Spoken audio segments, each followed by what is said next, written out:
Où est-ce si bruyant et rauque. Nous sommes dans une rue de live streaming à Zhengzhou en Chine. Alors que des millions de jeunes sont confrontés à un taux record du chômage à plus de 21%. Ils se tournent vers la vente des marchandises ou des services en direct sur des plateformes telles que Tmall d'Alibaba, Taobao ou Douyin de ByteDance. Cependant, l'estimation officielle d'un taux de chômage des jeunes de 21% est probablement en deçà de la réalité.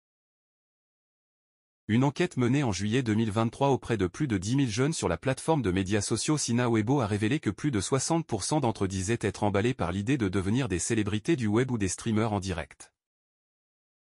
Selon eResearch Consulting Group, une société chinoise d'études de marché et de conseil, l'industrie du streaming en direct en Chine employait 1,23 million de présentateurs en 2020. Mais, un boom des ventes de streaming en direct pendant la pandémie a aidé l'industrie à générer un chiffre d'affaires de 480 milliards de dollars dans le pays l'année dernière. Pour faciliter la professionnalisation et la concurrence croissante dans le secteur du streaming en direct, de nombreuses agences ont vu le jour, pour former les jeunes présentateurs et les mettre en relation avec les marques. Cela a également conduit à la multiplication des streamers en direct. Regarde, toute la rue est pleine de streamers en direct. Regardez, ici c'est la base de production des streamers en direct dans la comté de Canyan, à Wenzhou. Je ne m'attendais pas à voir qu'il y ait autant de streamers. La rue est bondée. Il y en a un tous les quelques pas, plus personne ne travaille. Les magasins physiques devraient bientôt tous fermer. Combien de jeunes ont été lésés et ont perdu leur chemin à cause d'Internet ? Ils veulent tous obtenir des choses sans travailler. Vous voyez qu'il n'y a presque personne dans les rues maintenant. On veut tous devenir stars du web. Il n'y a même pas de mendiants, peut-être sont-ils également allés en ligne et sont devenus des mendiants en direct. Donc là c'est ce qu'on appelle la rue des streamers en direct. Qu'est-ce que vous en pensez ? Moi je trouve ça effrayant. De nombreux commerces ont fermé leurs portes et les jeunes se ruent vers l'industrie du streaming. Le 15 août 2023, le Bureau national des statistiques a annoncé que le taux de chômage des jeunes et des autres tranches d'âge serait suspendu. La raison principale serait que l'économie et la société se développent et changent constamment, que le travail des statistiques doit être continuellement amélioré. De plus, les statistiques des enquêtes sur la population active doivent également être optimisées. Il est estimé qu'en Chine, 80% des nouveaux diplômés universitaires étaient actuellement confrontés au chômage. De nombreuses personnes ont émis l'hypothèse que ces données désastreuses, qui reflètent la réelle situation économique de la Chine, sont la raison pour laquelle le gouvernement a cessé de les publier. En même temps, en raison du faible seuil d'investissement nécessaire dans l'industrie du streaming, car l'on peut commencer à diffuser en direct avec seulement un téléphone portable, de nombreux jeunes rêvent de devenir une célébrité du web. Ce métier est devenu une industrie à grande échelle, d'où l'existence d'une rue de streamers en direct. Dans la ville de Guilin, il y a un pont qui est jonché de streamers en direct la nuit, de 19h à minuit tous les soirs. Ils sont partout. Ils utilisent le même type d'éclairage et de support de caméra. Parfois, il y a même des tapis rouges spécialement aménagés pour eux. C'est devenu une industrie établie à grande échelle. Alors pourquoi les jeunes sont-ils autant attirés par l'industrie du streaming ? L'une des principales raisons est qu'ils ne voient généralement que des exemples de réussite. Par exemple, quelques mois seulement après avoir commencé sa carrière à temps plein en tant qu'animatrice de vente en direct, Zhang Jinyu, ancien mannequin et blogueuse, titulaire d'un master en management de la mode, avait déjà réalisé des centaines d'heures d'antenne et travaillé avec des marques de luxe comme YSL Beauté. Une journée dans la vie d'une animatrice de live shopping, comme Zhang, peut inclure plus de 6 heures de conversation, presque non-stop, avec son public, sans compter le temps passé à se coiffer, à se maquiller et les heures supplémentaires consacrées au débriefing avec son équipe. J'aime me montrer, j'aime la caméra, j'aime m'exprimer. J'espère pouvoir me présenter devant la caméra tous les jours.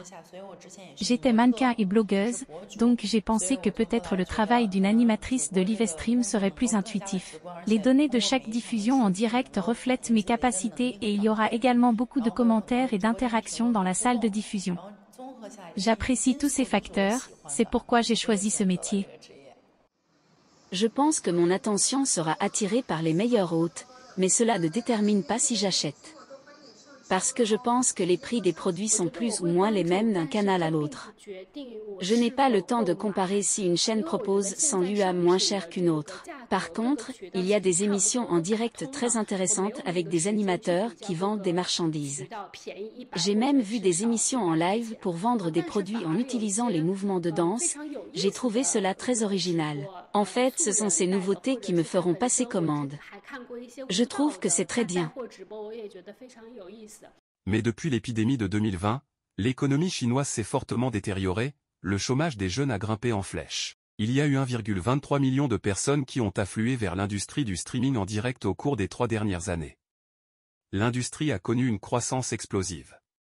Un rapport montre que l'envergure du marché des performances en ligne en Chine, y compris l'industrie du streaming en direct et des vidéos courtes, a atteint plus de 199 milliards de yuan en 2022, soit près de 27,30 milliards de dollars américains.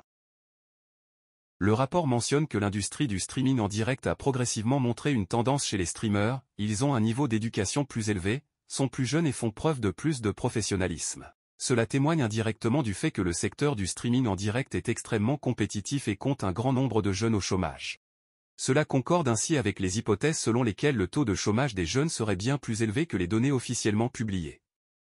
Le gouvernement chinois a annoncé le 15 août qu'il cesserait de publier des données sur le chômage des jeunes urbains. Cette décision a immédiatement suscité de vifs débats. Les stories portant le hashtag le taux de chômage des jeunes dans l'enquête urbaine sera suspendu dièse, sur Sina Weibo ont accumulé 210 millions de lectures en une journée et ont atteint la 5e place de la liste Hot 100 à un moment donné. Mais le sujet a disparu avant la publication de cette vidéo.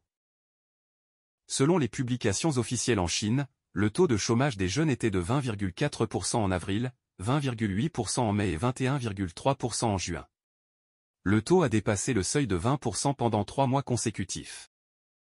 Le Bureau national des statistiques a déclaré au mois de juillet que le taux de chômage des jeunes avait atteint un sommet et diminuerait en août 2023. Mais de manière inattendue, les autorités ont soudainement arrêté de divulguer les données. Cependant, ne pas publier ces données ne peut pas cacher le fait que le marché du travail en Chine est impitoyable avec les jeunes. Je vais vous raconter l'histoire vraie d'un ouvrier dans la province de Henan.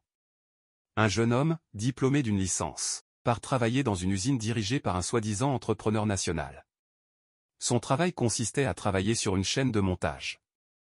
L'annonce de recrutement indiquait que le salaire était de 6 à 8 000 yuan, soit 820 à 1100 dollars américains, pension complète. La durée du travail était de 8 heures par jour, 5 jours par semaine, conformément au code du travail.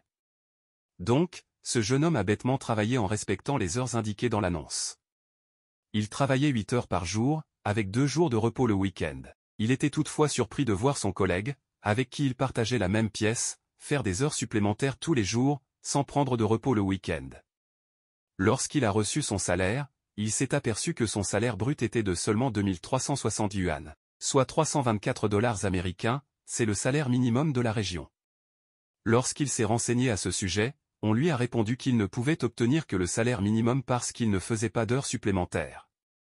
Ensuite, 200 yuan ont été prélevés pour la sécurité sociale et 210 yuan pour la prévoyance. Même si l'annonce faisait état d'une pension complète, il devait tout de même payer le service de restauration et l'hébergement avec son propre salaire. Ainsi ont été facturés 200 yuan pour l'hébergement et 300 yuan pour les repas. Ce jeune homme voulait arrêter. Comme il ne faisait pas d'heures supplémentaires, l'entreprise lui a facturé 200 yuan pour l'usure du sol, 200 yuan supplémentaires pour l'usure des couverts et 20 yuan par jour pour les équipements de protection. Donc combien lui resterait-il pour au final?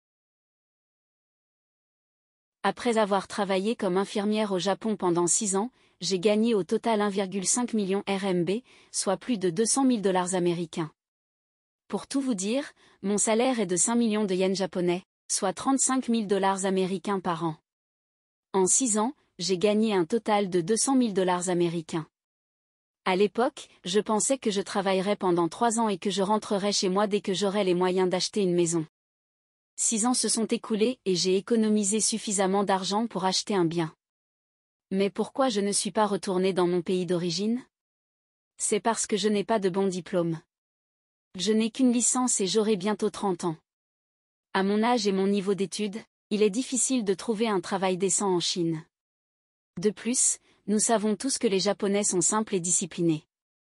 Lorsque votre supérieur vous donne des instructions, dites simplement « oui » et faites votre travail correctement puis c'est tout. Mais si je devais retourner en Chine, je ne comprendrais probablement pas un seul mot de mon supérieur.